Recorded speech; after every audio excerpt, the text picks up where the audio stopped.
A Brief History of Time. Stephen Hawking. Chapter 4. Uncertainty Principle. Page number 77. This means that very weak gravitational forces between the individual particles into large bodies such as the Earth and the Sun can all add up to produce a significant force. The other three forces are either short range or are sometimes attractive and sometimes repulsive, so they tend to cancel out. In the quantum mechanical way of looking at the gravitational force field, the force between two matter particles is pictured as being carried by a particle of spin 2 called the gravitation. This has no mass of its own, so the force that it carries is long range. The gravitational force between the sun and the earth is ascribed to the exchange of gravitons between the particles that make up these two bodies. Although the exchange particles are virtual, they certainly do produce a measurable effect. They make the Earth orbit the Sun. Real gravitons make up what classical physicists would call gravitational waves, which are very weak and so difficult to detect that they have never yet been observed. The next category is the electromagnetic force, which interacts with electrically charged particles like electrons and quarks, but not with uncharged particles such as gravitons. It is much stronger than the gravitational force. The electromagnetic force between two electrons is about a million, one with 42 zeros after it, times bigger than the gravitational force. However, there are two kinds of electric charge, positive and negative. The force between two positive charges is repulsive, as is the force between two negative charges. But the force is attractive between a positive and a negative charge.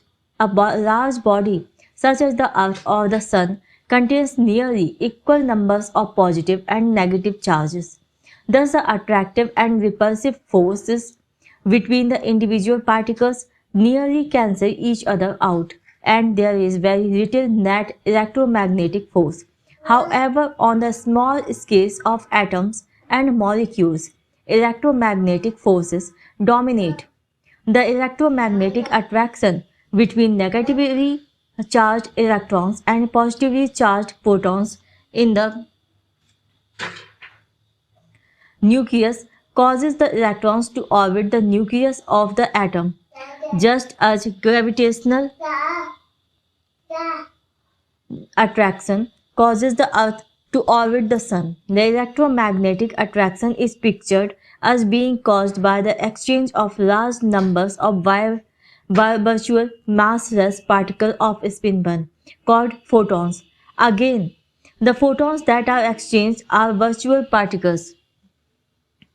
However, when an electron changes from one allowed orbit to another one nearer to the nucleus, energy is released and a real photon is emitted, which can be observed as visible light by the human eye if it has the right wavelength, or by a photon detector such as photographic film. Equally, if a real photon collides with an atom, it may move an electron with an orbit nearer the nucleus to one farther away. This uses up the energy of the photon, so it is absorbed. The third category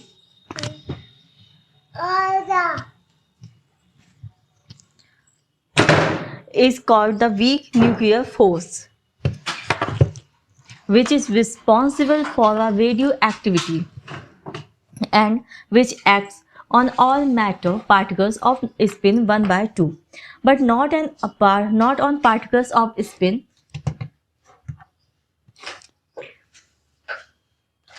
1 by 2, but not on particles of 0, 1 or 2, such as photons and gravitons. The weak nuclear force was such as photons and gravitons. The weak nuclear force was not well understood until 1967, when Abdus Assalam at Imperial College London and Steven Weinberg at Harvard both proposed theories that unified this interaction with the electromagnetic force, just as Maxwell and had unified electricity and magnetism about 100 years earlier. They suggested that in addition to the photon, there were three other spin 1 particles, known as collectively as massive vector bosons, that carried the weak force. These were called W plus, W minus, W minus, and Z0, pronounced Z naught, and each had a mass of around 100 GeV. GeV stands for giga electron volt or 1000 and million electron volts.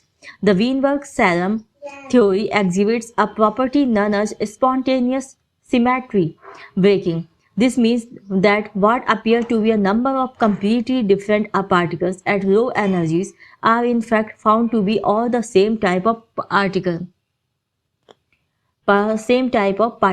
only in different states. At high energies, all these particles behave similarly. The effect is rather like the behavior of a roulette ball on a roulette wheel. At high energies, when the wheel is spun quickly, the ball behaves in essentially only one way. It rolls round and round, but as the wheel slows, the energy of the ball decreases and eventually the ball drops into one of the 37 slots in the wheel. In other words, at low energies, there are 37 different states in which the ball can exist. If for some reason we could only observe the ball at low energies, we would then think that there were 37 different types of ball. In the Weinberg-Salem theory, at energies much greater than 100 GeV, the three new particles and the photon would all behave in a similar manner. But at the lower particles energy that occur in most normal situations, this symmetry between the particles would be broken. W positive, W negative, and Z naught would acquire large masses, making the forces they carry have a very short range. At the same time that Salem and Weinberg proposed their theory, few people believed them, and particle accelerators were not powerful enough to reach the energies of 100 GeV required to produce real W positive, W negative, or Z naught particles. However, over the next 10 years or so, the other predictions of the theory at lower energies agreed so well with experiment that in 1979 Salem and Weinberg were awarded the Nobel Prize for Physics together with Sheldon Glashow, also at Harvard, who had suggested similar unified theories of the electromagnetic and weak nuclear forces. The Nobel Committee was spared the embarrassment of having made a mistake by the discovery in 1983 at CERN, European Centre for Nuclear Research, of the three massive partners of the photon with the correct predicted masses and other properties. Carlo Rubbia, who led the team of several hundred physicists that made the discovery, received the Nobel Prize in 1984, along with Simon van der Meer, the CERN engineer who developed the antimatter storage system employed. It is very difficult to make a mark in experimental physics these days unless you are already at the top. The fourth category is the strong nuclear force, which holds the quarks together in the proton and neutron and holds the protons and neutrons together in the nucleus of an atom. It is believed that this force is carried by another spin 1 particle called the gluon, which interacts only with itself and with the quarks. The strong nuclear force has a curious property called confinement. It always binds particles together into combinations that have no color. One cannot have a single quark on its own because it would have a color, red, green, or blue. Instead, a red quark has to be joined to a green and blue quark by a string of gluons, red plus green plus Blue is equal to white. Such a triplet constitutes a proton or a neutron. Another possibility is a pair consisting of a quark and an antiquark, red plus antired, or green plus anti-green, or blue plus anti-blue is equal to white. Such combination make the particles known as mesons, which are unstable because the quark and antiquark can annihilate each other, producing electrons and other particles. Similarly, confinement prevents one having a single gluon on its own because gluons also have color. Instead, one has to have a collection of gluons whose colors add up to white. Such a collection forms an unstable particle called a glue ball. The fact that confinement prevents one from observing an isolated quark or gluon might seem to make the whole notion of quarks and gluons as particles somewhat metaphysical. However, there is another property of the strong nuclear force called asymptotic freedom that makes the concept of quarks and gluons well defined. At normal energies, the strong nuclear force is indeed strong and it binds the quarks tightly together. However, experiments with large particle accelerations indicate that at high energies, the strong force becomes much weaker and the quarks and gluons behave almost like free particles. This figure, here is a figure which shows a photograph of collisions between a high energy protons and antiprotons. Several almost free quarks were produced and gave rise to the jets of tracks seen in the picture. The success of the unification of the electromagnetic and weak nuclear forces led to a number of attempts to combine these two forces with a strong nuclear force into what is called a Grand Unified Theory or GUT. This title is rather an exaggeration. The resultant theories are not all that grand, nor are they fully unified as they do not include gravity, nor are they really complete theories because they contain a number of parameters whose values cannot be predicted from the theory but have to be chosen to fit in with experiment. Nevertheless, they may be a step towards a complete, fully unified theory. The basic idea of guts is as follows. As was mentioned above, the strong nuclear force gets weaker at high energies. On the other hand, the electromagnetic and weak forces, which are not asymptotically free, get stronger at high energies. At some very high energy, called the grand unification energy, these three forces would all have the same strength and so could just be different aspects of a single force. The GUTS as also predict that at this energy, the different spin 1 by 2 matter particles like quarks and electrons would also all be essentially the same, thus achieving another unification. The value of the grand unification energy is not very well known, but it would probably have to be at least 1,000 million GeV. The present generation of particle accelerators can collide particles at energies of about 100 GeV, and machines are planned that would raise this to a few thousand GeV. But a machine that was powerful enough to accelerate particles to the grand unification energy would have to be as big as the solar system and would be unlikely to be funded in the present economic climate.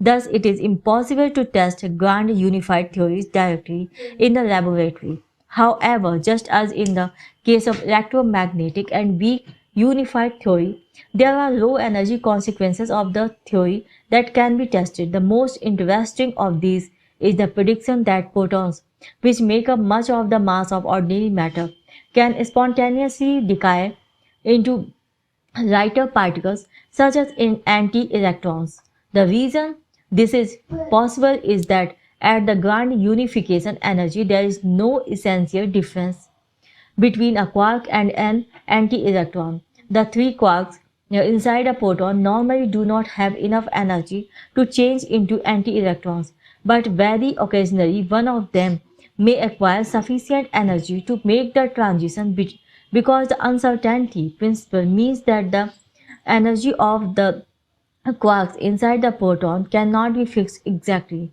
The proton would then decay. The probability of a quark gaining sufficient energy is so low that one is likely to have to wait at least a million years, one followed by 30 zeros. This is much longer than the time since the Big Bang, which is a mere 10,000 million years or so. I followed by 1 followed by 10 zeros.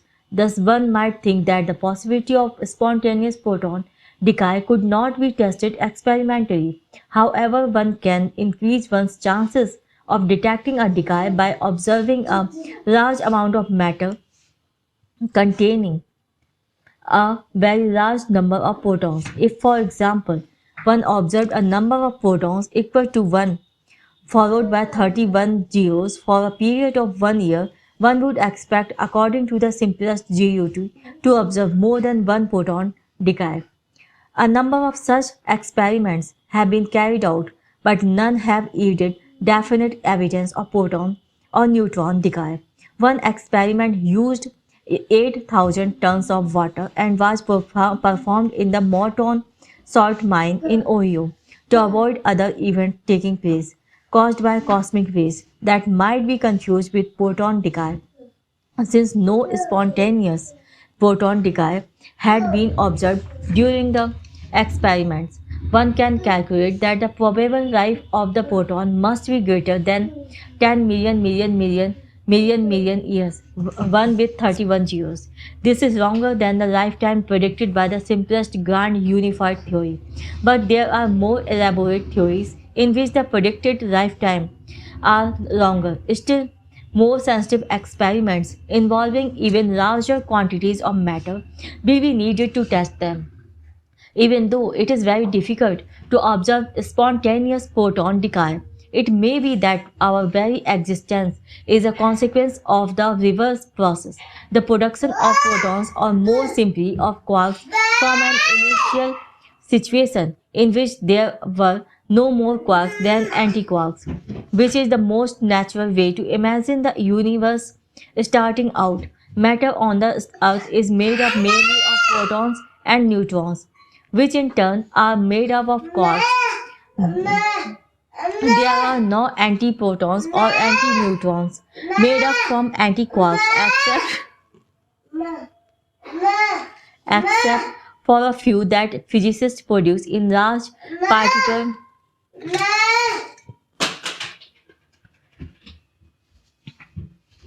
accelerators. We have evidence from cosmic rays that the same is true for all the matter in our galaxy. There are no antiprotons or antineutrons apart from a small number that are produced as particle-antiparticle pairs in high energy collisions. If there were large regions of antimatter in our galaxy, we would expect to observe large quantities of radiation from the borders between the regions of matter and antimatter, where many particles would be colliding with their antiparticles, annihilating each other and giving off high energy radiation. We have no direct evidence as to whether the matter in other galaxies is made up of protons and neutrons or antiprotons and antineutrons, but it must be one or the other. There cannot be a mixture in a single galaxy because in that case we would again observe a lot of radiation from annihilations.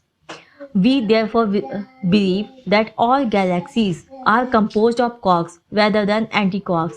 It seems implausible that some galaxies should be matter and some antimatter. Why should there be so many more quarks than any antiquarks?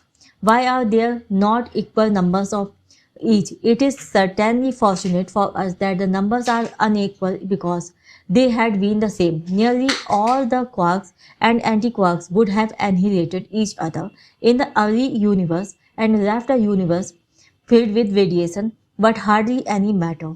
There would then have been no galaxies, stars, or planets on which human life could have developed. Luckily, grand unified theories may provide an explanations of why the universe should now contain more quarks than antiquarks, even if it started out with equal numbers of each.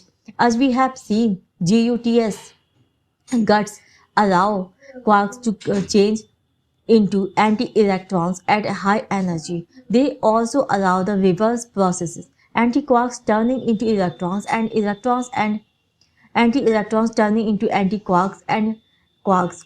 There was a time in the very early universe when it was so hot that the particle energies would have been high enough for these transformations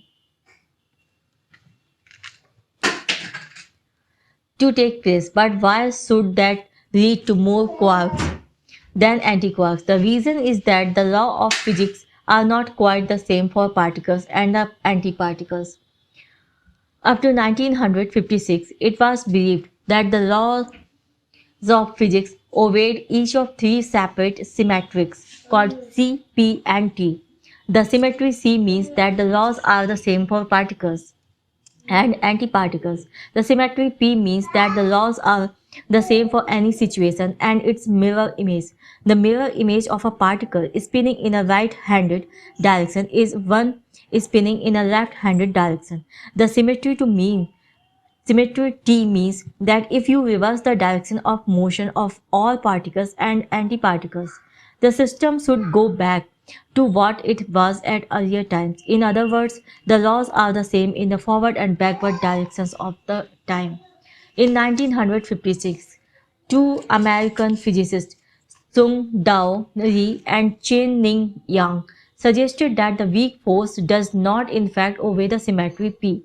In other words, the weak force would make the universe develop in a different way from the way in which the mirror image of universe would develop.